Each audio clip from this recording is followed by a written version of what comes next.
ঢাকাসহ ৮টি জেলার ১১টি হাসপাতাল এবং স্বাস্থ্য কমপ্লেক্সে অভিযান চালিয়ে প্রায় ৬২% অনুপস্থিতির প্রমাণ পেয়েছে দুর্নীতি দমন কমিশন। দুদক মহাপরিচালক জানিয়েছেন, সারা দেশের স্বাস্থ্য খাত দুদকের নজরদারিতে থাকবে।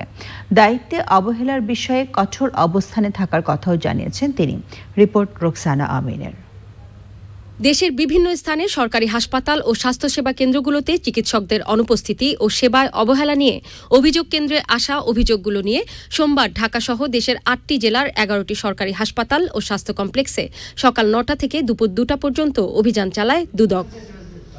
হাসপাতালগুলোতে আকস্মিক অভিযান নিয়ে সাংবাদিকদের সঙ্গে কথা বলেন দুদকের মহাপরিচালক।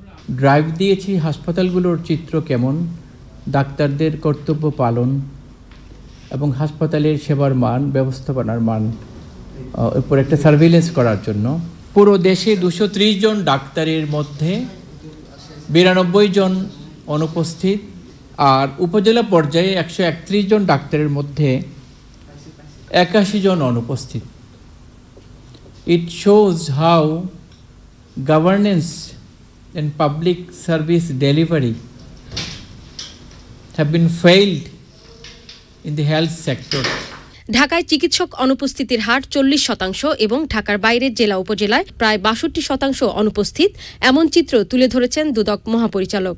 আমরা একটা সিগন্যাল দিতে চাই সংশ্লিষ্ট কর্তৃপক্ষ, মিনিস্ট্রি, ডিজি হেলথ, যে আপনারা আপনাদের স্বাস্থ্যসেবার মান, আপনাদের অধীনস্থ স্বাস্থ্যকেন্দ্র হাসপাতালগুলো মনিটর করেন, ডিসিপ্লিন এনশিওর করেন এবং পাবলিক সার্ভিস এনশিওর করেন। এরপর যদি আমরা এই দায়িত্বে অবহেলার নমুনা পাই, যেটি সরকারি কর্মচারী আইন আছে, দায়িত্ব অবহেলা সেটাও দুর্নীতি এবং রোগীদের সেবা থেকে বঞ্চিত করা সেটাও অপরাধ, সেক্ষেত্রে আমরা ছাড় দেব না। সেক্ষেত্রে তারা চাকুরি হারাবেন এবং তাদের বিরুদ্ধে আমরা বিভাগীয় ব্যবস্থা নিতে বাধ্য করব। স্বাস্থ্য খাতে দুর্নীতির অনুসন্ধানের অংশ হিসেবে শত কোটি টাকা অর্জনের অভিযোগে স্বাস্থ্য অধিদপ্তরের তৃতীয় ও চতুর্থ শ্রেণীর ৪ কর্মচারীকে ২২ জানুয়ারি জিজ্ঞাসাবাদের জন্য তলব করেছে দুর্নীতি দমন commission. Roksana Amin, channel I, Dhaka.